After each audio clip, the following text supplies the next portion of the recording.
When you're blue and kinda lonely too, you'll find a smile will go a long, long way. Though you're down, don't sit around and frown. A little smile will go a long, long way. Never grieve, just try to make believe the sky is blue, although you know it's gray. Don't you find it's just a waste of time? You'll find a smile will go a long, long way. Welcome into another edition of Ron and Jen's Great Escape. It's our effort to put kind of a humorous spin on the events of the world around us. Not always the easiest thing in the world. I'll say. Can be awfully challenging for most of the time. Most of the time. Especially when we dive straight into news of the day or news of the week, depending on when this podcast drops, if you will. But I don't think I've slept, or you've slept, an hour since the 4th of July. No, not in the last. And I would like to thank all of the people in my neighborhood who bought $400, $500, $600 worth of fireworks. And clearly an endless supply, and just blowing them up whenever, round the clock. I mean, literally 1 in the afternoon, 1 in the morning, 4 in the morning, 4 in the afternoon. It never ends. And it continues. The other night, on July 3rd, it was pouring sideways here outside Chez St. Pierre in East Greenwich, and some brouillon is blowing off fireworks at 10:30 p.m. in the rain. Well, give him credit for trying. What, in the rain? Well, so what are you going to see? I'm not sure. No ooh and ah on that one. No, I will say this though. This year I'm willing to sort of just peek out the window like the old battle act that I've become, and say, hey, you know what? This was a rough year on everybody. We're no longer in the thick of a pandemic. Really? Today. This is what they tell us today. And so, go ahead and have fun. But I wish that people would think that, hey, others have lives and have to work and stuff and whatnot. But no. So it's frustrating. I'm not going to lie. I hate to sound the way that I do, but it's frustrating when other people don't think of their neighbors. Courtesy. Common. Other people's lives. Common courtesy. Yeah, And let me just add to that. Gosh. Get off my lawn. Yeah. Oh, were they on your lawn? No, I'm just saying I'm at that point now. I'm that old fart now who says, get off my... They're playing in the street. They're loud. Do you peek and see if people are pooping on your lawn? Nobody Well, poops not people. Dogs? That would be a sight. Yeah, the dogs. Well, no, but I think the people, for the most part, in this neighborhood, in East Greenwich, the neighborhood I live in, they seem to be respectful in terms of picking up after their pooch. Every now and then you'll see a load by the side of the road, and you say to when you're walking the dog, and you say to yourself, what's wrong with people? Well, but let me just, for the sake of protecting people, which is something I rarely do, or sticking up for them, because people en masse are just wicked. But I will say this. In my neighborhood, there's foxes and coyotes, and so it's sometimes difficult. I'll say, is that really, did someone allow their dog to go right there? Right. And then it could very well be a coyote. It could be. I'm just saying. In this neighborhood, it definitely could be. So keep that in mind before you rip on Stanley down the street. Right. There might be a coyote roaming through your neighborhood. All right, so count to 3 before you How was your 4th, by the way? Did you have a good one? Everything was fine, and I had a family cookout. Everybody vaccinated, and everything was okay. So, keeping distances and stuff like that. So I had a good time. A lot of parties. Yeah. I know. I know. I got invited to one on my street, actually. Really? I did. On the street where you live? On the street. I was walking the dog, and this house right on the bay. Beautiful home. It's just views to die for. Somebody came out of the house, and I happened to know them. They were walking to their car. I said, you got to be kidding me. What are the odds? They said, you want to come on in? Come to this big, huge party. And I said, no. You know what? This is what I said. I really am getting old. I said, I'm sober now. And I said, I'm just, small talk isn't my thing. And I'm socially awkward. You're honest. Thanks, but no thanks. Enjoy the soiree. All right. You know who's also socially awkward? Yes. This guy right here. Yeah, well. There's something wrong with this He's guy. been with us for 20 plus years. Probably. Ron. He has. 20 plus years. He has. And look what he's wearing. Have you noticed this? Yeah, I didn't understand it. This is when I worked for iHeart. Check this out, When I guys. worked for iHeartMedia, when the pandemic first broke, and you couldn't travel and what have you. This is my emergency response team. Can you imagine me being on an emergency response No, team? no. What are you going to do? It says Ronald Leo St. Pierre. Yeah, wow. Let him in. What was your role on this response team? Oh, Were nothing. You It just Heimlich? It just meant that if I was stopped on the highway going to work, trying to get to the studio, that I flashed that to the state trooper, and they're like, "Okay, you may pass." Oh, really? Pass. Because obviously I played such a critical role. Clearly. Clearly. I'm glad to know I'm sitting anyway. next to somebody on an emergency response team. But just to show you how much it means to me, it is now adorned around the neck of a ceramic monkey. Yeah. In a Yeah, we clown like this suit, guy. by the way. Mm-hmm. It's frightening. It's one of our mascots outside Frightening. of Hazel. Here's a story that was Yeah, really what you got? frightening that broke. Standoff between Massachusetts State Police and a group of armed men who said that they were headed from Rhode Island to Maine. It closed Route 95 north of Boston for hours early on Saturday before ending with 11 suspects in custody. This is scary. They were in camouflage stuff. They had rifles. They had pistols. And apparently they posted a video on YouTube, Rise of the Moors. That's what this organization is called. A man clad in camouflage clothing and a helmet recorded himself giving an account of the incident. You know what they were doing? They were heading to Maine. Listen to where their headquarters is. Are you They ready? have a headquarters? They do. And you know where it is? I don't. Roosevelt Avenue in Pawtucket. No way. Yes. What is okay. Roosevelt Avenue in Pawtucket. I'm glad you brought this up. And, sometimes people send us emails and they say, hey, you guys, sometimes you talk about things that are 2 days, 3 days, 4 days, 5 days. Yeah, well, because we get a chance to digest it and you get a chance to hear about it in a different way. This is how podcasts... Not from Main Street. Yeah. This is how podcasts work, folks. Okay? Okay. I mean, it's not always hot off the press. Well, no, but our spin, our take is much different from I think a lot of people. I've done some investigative research on this, but before I get there, let me ask you, what the hell is the Rise of the Moors? This sounds like Dungeons and Dragons, something. All right. It sounds like a game, right? On its website. Or a show on the History Channel. On its website, Rise of the Moors states that it's a nonprofit based on Broadway in Pawtucket. 501c3, isn't that excellent? Could be, right. Yeah. And a building that's owned by MidFirst Bank. Now, here's its stated mission. Okay. It believes that individual citizens hold sovereignty over and are independent of the authority of federal and state governments. Well, do they pay? Well, they don't pay taxes. They're a 501c3. They get around that. But do they stand for... so they're just a separate group inside the United States that wants their own sovereignty. Yes. Essentially. Yes. What we're doing. But here's some of the questions around this group. They weren't violent. This is what people online are saying on Twitter. Twitter blew up about this. So why did they bother them? They weren't violent. They're not doing anything because none of them had licenses to carry. That's it. Okay, so there's one. Two, some of the people allowed themselves to be questioned by police, but two of these fellows ran off into the woods, and I guess the two guys that ran off into the woods that ended up being collected, they will not tell police their identity. They are still being held? Yes, Jane Doe 1 or John Doe 1 and John Doe 2. So shouldn't we know? And the other thing is, a lot of these people are not even legal, evidently. They're nationals. They're foreign nationals who've come here and whose visas have expired. This is what I read. I don't know if that's true. Or they are, in fact, illegal, fully, just came right across the border. When two people run into the woods with weapons, that's suspicious behavior. Yeah, don't we have a right as a nation to say, hey, what the hell are you doing? According to the website, members of this group, they're followers of Noble Drew Ali, founder of the Moorish Science Temple of America. Born in 1886, he's considered a prophet by many of his followers, including, listen to this name, Louis Farrakhan, the Nation of Islam. Yeah, Anytime Louis Farrakhan is behind you, 100%. Well, chase those guys into the woods. Yeah, famous anti-Semite who, many of the Democrats still align. A lot of the squad aligns themselves with. But okay, we can't talk about that because we're not supposed to talk about truth things. But I also wanted to say about a group like that. Do you know how many people in this country actually belong? Seriously, American citizens belong to offshoots of groups like that. I was speaking with somebody actually just last night who said, "Did you know that this guy that you know and this person and this person and that person, they are hardcore members of groups just like this. They go training 3 times a year. They have an arsenal in their homes." Seriously.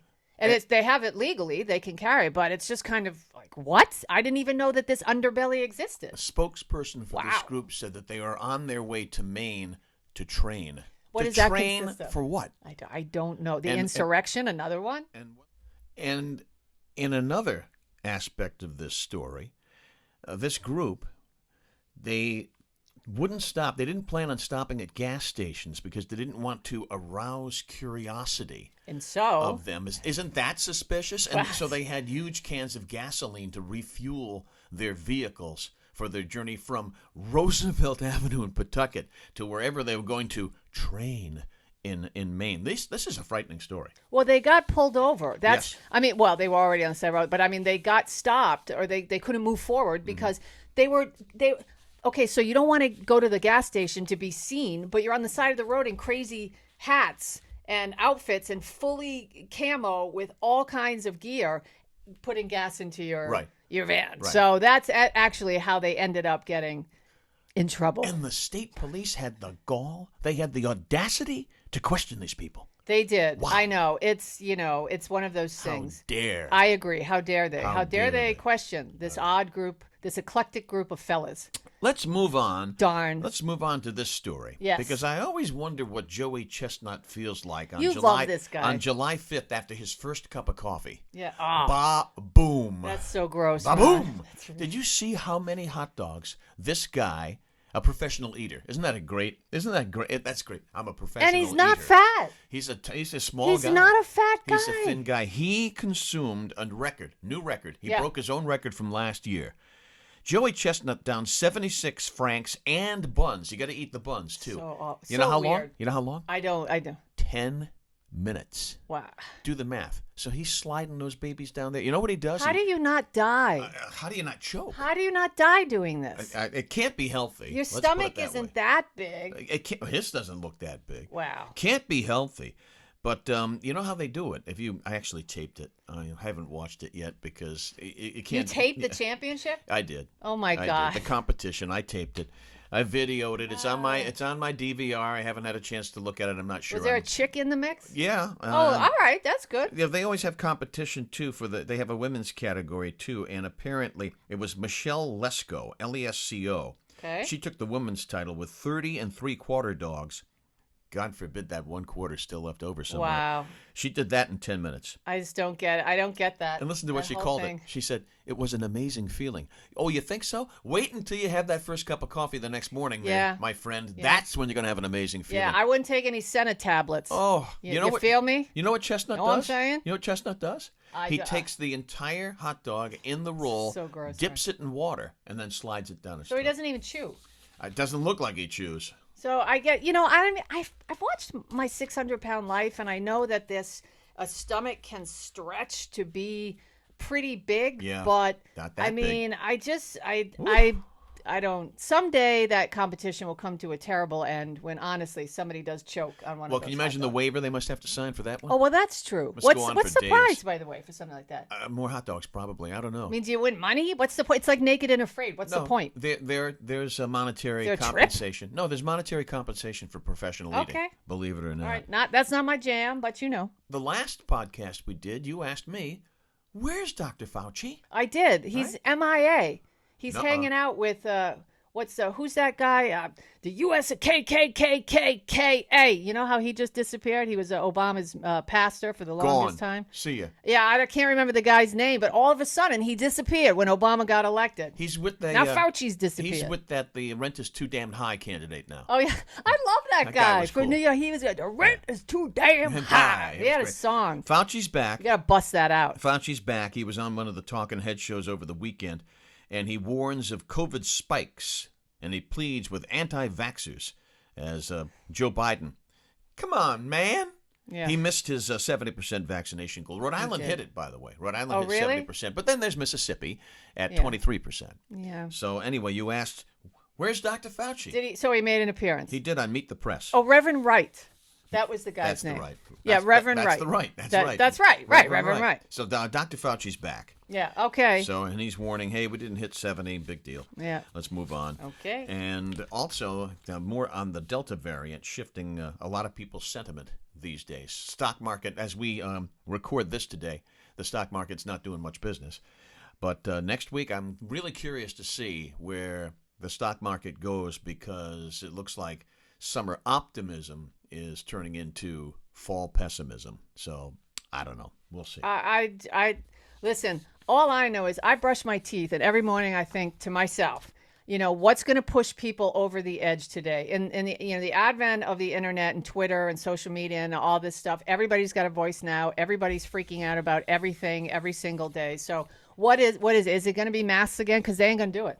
No, they ain't gonna do it. No, Trust me people when I aren't tell gonna you, do it. people out there, they're hanging on a cliff by their fingertips. I mean, emotionally. So they ain't going back. Yeah, it's just not gonna happen. Yeah, I don't see them going Well, back either. hey, I've got some good Jen's news today. We almost there yet? We are. Are we almost there? No, we're actually there right now. We are? It's time for the popular segment on the podcast known Most as Jen's popular. News. That's right. I said popular. It's time for Jen's news. Yeah. Hi, Hazel. You like this segment too? I know everybody else does. As Otis, my man, would say, God, her breath. hit it. Oh my God, her breath is Yeah. so bad. Well, that's pretty bad. Terrible. All right. Somebody named Wally Funk is going to space. You ever hear of that name? Do you know that name? Yep. Oh, you do? Well, Wally she Funk. graduated at the top of her class in the Mercury 13 Woman in Space program in 1961. Now she's a traveling man. Yeah, she thought she'd be on the fast track to slip those boots on and head out of the atmosphere and head over to the moon, but not the facts. Unfortunately for Funk, the program was canceled, so she never made it to space. The program. And yeah, she was really, really sad. And so now at 82, 82, Ron, she's going to get another chance that she's dreamed about for 6 decades. Funk has been invited to join Amazon founder Jeff Bezos as an honored guest on his Blue Origin space flight. Have you heard anything? Did you know that he's going to space? Oh, sure. Yeah, a lot of people are saying stay in space. There's a big petition to keep him in space. I heard one-way ticket. Isn't too. that I heard awful? Yeah. That is so wrong. Anyway, the flight is planned to launch a bunch of passengers over 62 miles from the Earth's surface, meaning those on board will experience microgravity. Then the capsule will parachute back to Earth after about only 10 minutes. So in the years since her NASA training, Funk has logged over 19,000 flight hours and taught around 3,000 people to become pilots. So this great. lady is something else. Qualified. Yeah, wow. But 82, Ron, what do you think? And we talked about this before the show. I said, is she going to have to sign a waiver? And Yeah, like you about- said, can you imagine how thick that packet is for her? I bet that waiver is larger than Joey Chestnut's. Yeah, probably. So she hopes to become the oldest person to make this space trip. Older, beating John Glenn's record aboard the Space Shuttle Discovery Oh, at that's age right. I forgot Glenn went up at again. age 77. So Yeah. she wants to make history. God rest. All John right, Glenn. yeah, right. I know, no kidding. All right, I wore this today, and I didn't know if you would recognize this Pats jersey with the number 10 on it. Only wore it for a little. Oh, that guy only wore it for a little bit. He sure did. Yeah. I love Josh Gordon. I've always been, and of course you are, Jen, because you both struggle with substance. No, I used to, and I believe he used to. And listen, I've always loved Josh Gordon, not just because of that, because the guy is a great athlete. He's an amazing talent, and it's just he's been living with this horrible thing over him for years and years. But the good news is Josh Gordon has applied once again for NFL reinstatement. Former Browns, Patriots, Seahawks wide receiver Josh Gordon has applied for reinstatement. The 30-year-old is hopeful to be signed by a team before training camps begin for real in late July. So he's not property of Seattle anymore. No, I think they let him go. Yeah. I think they just cut ties with him because they just don't they don't want him anymore. Well, let me ask you this. Yeah. You think there's any chance of a return to the Patriots? To be honest with you, Ron, I really hope so. But I mean, he would be. They'd pay him nothing. I mean, this is the perfect guy for somebody like the Pats. They get him really, really cheap, and they get him to achieve great things. They give him a 1-year deal, prove to us. But so the last time that he failed his drug test, it was actually for marijuana, and there was a death in his family, much like the female Olympic athlete who is in the news these days. I can't remember her name. Sha'carri Richardson. Yeah, that's right. And so, I love this girl. She's 21. She said, "Hey, I screwed up. I smoked weed. It's against the rules. It is. I understand. I take responsibility for it. I give her credit for that." But it's the people around her, the enablers, that are saying, "This is racist. Let her play. Let her run. Whatever." And it's just, no, you know what? She broke a rule. Every organization has rules. Josh Gordon broke a rule. He smoked weed because of a death in his family. He hasn't played for over a year. He's had to submit to drug tests every month for over a year. He's passed them all. So, we hope, I wish the best of luck to both of these athletes. I really do. Can I And make it's not racism that they're keeping this woman out of the Olympics. Come on, that's so crazy. They're not keeping her out of the Olympics. No, they're not. They're keeping her out of that one race, Right. the 400. The 100 meters. Oh, it's the 100? Yeah, I thought it was the 100. 400. Oh, it's the 100 meters. Okay. All right. So she's not going to miss the entire Olympics. She's going to be on the relay team and what have you. Yep, she could definitely make the relay So- team at the end of July. Oh, I got a brouillon coming up a little bit later, and You do? it's in regards to this particular story. Okay, I have one more in Jen's news. Shoot. Atlanta woman wakes up to find a wild African cat in her bed. Did you see that thing? Atlanta, yes. She woke up to a surprise, I'll say, say. when a cat that was not hers jumped onto her bed a few weeks ago. She was even more shocked to discover the cat was an exotic cat native to Africa. Christine Frank, who lives in Brookhaven, told CNN that the cat came in the house shortly after her husband took their dog outside. I guess the hubby left the door open. I guess so. Yeah, so she didn't know. She said, "What the heck? Is this a bobcat? Is it a leopard? Is it a baby? Is it a mom? What the hell is this?" She didn't know what to do, so she called animal control. Well, what would you do? She grabbed her cell phone, called animal control. Anyway, they came to her house, and they said, "Yeah, this is an illegal animal. It's about 2.5 feet tall. It's someone's pet. We don't know where it came from, so imagine that. Just, husbands, be advised. Close the damn door. That's right. Close the door. And the rent's too damn high. You know what? We're going to post that. Can I put that on our Ron and Jen's page? I'm That not guy's sure. awesome. I think I want him to run for president. Did he run for president? Yes. Or was he running for mayor No, of he New ran York? for president. He's running yeah. for president under the rent's too damn high. The rent ticket. is too damn. Can I put that on Ron and Jen? Can I put the song? There's a song.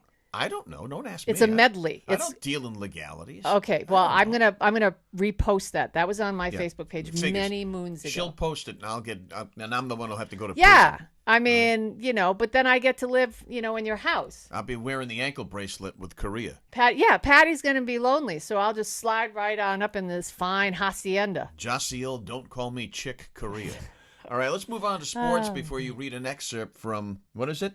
Yeah, oh, yeah, that's right. Well, we don't have unusual history yet again because I've decided to share snippets of, this is called Bed Manners, how to bring sunshine into your nights. Coming up right after we take a fast look at sports, which also has a bit of a remember when to it. Yeah. Red Sox, 5 all-star selections. 5 players going to play in the All-Star game. They sent 5 to the 2018 All-Star game when they won the World Series. By the way, Red Sox. Can I tell you something? I've not followed them at all. I have it on as background noise because I like the sounds of baseball in my home in the spring and summer. I have no idea what's going on. All I hear is this. The manager who got busted for cheating. What's the guy that Cora? That he's brilliant. He's just a superstar. He's a genius. This is what I'm hearing. Well, I can tell you that I've been watching them. The team's fun. They're fun to watch, and so 5 Why? What All-Stars. makes them fun? They look like they want to play. Are they young? Mostly young kids? It's a mix. Oh, yeah? It looks like they really want to play. Remember Trot? I'll give you a Trot Nixon. Yeah. Remember how hard he played? Yeah. And Pedroia, the way Yeah, he plays. I They mean- all seem to approach the game that way, which is what makes it a lot of fun. Okay. Now, tie into a remember when because I have my Red Sox shirt on, but I also have my 2 passes. I was fortunate enough to go to back-to-back All-Star games. The 1999 game at Fenway Park, which was unbelievable. And then the next year, my friend, who's the news director in Atlanta, calls me and says, I just scored 2 tickets to the All-Star game, like 2 days before the game. So I jumped on a plane and I was able to go. So, I mean, I was going to say, who did you know to get these tickets? Because they don't come easy. Yeah, So I mean, did you meet people? Did you get photo ops? For this one, which was the 1999 All-Star game, I called in every favor known to man to try to get to this game. And fortunately, I got to go. And this, good for by you. the way, this. Yeah, what is that? Real quick, this is my remember when. Yeah. My dad was a National League fan because he used to follow the Boston Braves before they moved to Milwaukee. And every year, he and I had a bet on the All-Star game, $1. $1 on the All-Star game. It's like trading places. Yeah, it is, exactly. $1. All right. That's it. But we used to have a $1 bet on the All-Star game. He took the National League. I took the American League. Okay. And you know I'm a huge baseball fan. I only have 2 autographed baseballs. One is my favorite player of all time, Carl Yastrzemski. And the other one is my father's all-time favorite I saw player. him play, Carl Yastrzemski. Yeah, so did I. Yeah, isn't that And wild? That's this insane. is Stan the Man Musial. That's your dad's autograph ball? No, I got it because it was my father's favorite player, so I got it for my office. Oh, I And, see. So that's what Stan the Man's that's Musial, who's sweet. absolutely fabulous ball player. 22 know, years with the St. Louis Cardinals. Isn't he sweet? Honestly, this guy comes across as all this like, What a dick. Yeah, well, I didn't want to say that, but he's really. You can, by the way. Yeah, you can. You just did. He's so sweet. Oh, He's please. such a good. No, I tell him all the time, Ron, you're a good man. It's like Spicoli. He's a good man. It's like Spicoli. You dick. Mr. Hand. Well, our podcasts have kicked it up a notch. Well, I'm okay with that. You can. All right, we're going to have an excerpt now from Bed Manners. Bed Manners. How to bring sunshine into your nights. Then we'll have our Brouillon of the week real quick. Yeah. And maybe a little food news. Well, but this is really interesting because it says how to bring sunshine into your nights, but we're talking about money. So it says here on page 99 of this book from 1942, never talk about money until after breakfast. Well, that's not a bad piece of advice. It is even more important, not to mention the lack of it on an empty stomach. That is good advice. Okay, so I'm just saying. And then also here, this is about the alarm clock, okay? If 2 people want to live harmoniously together, they should vie with one another in tending the alarm clock. Each day should end with a friendly tussle for the privilege of winding the blasted thing and also setting it, for it is always 15 minutes fast or slow. That's it.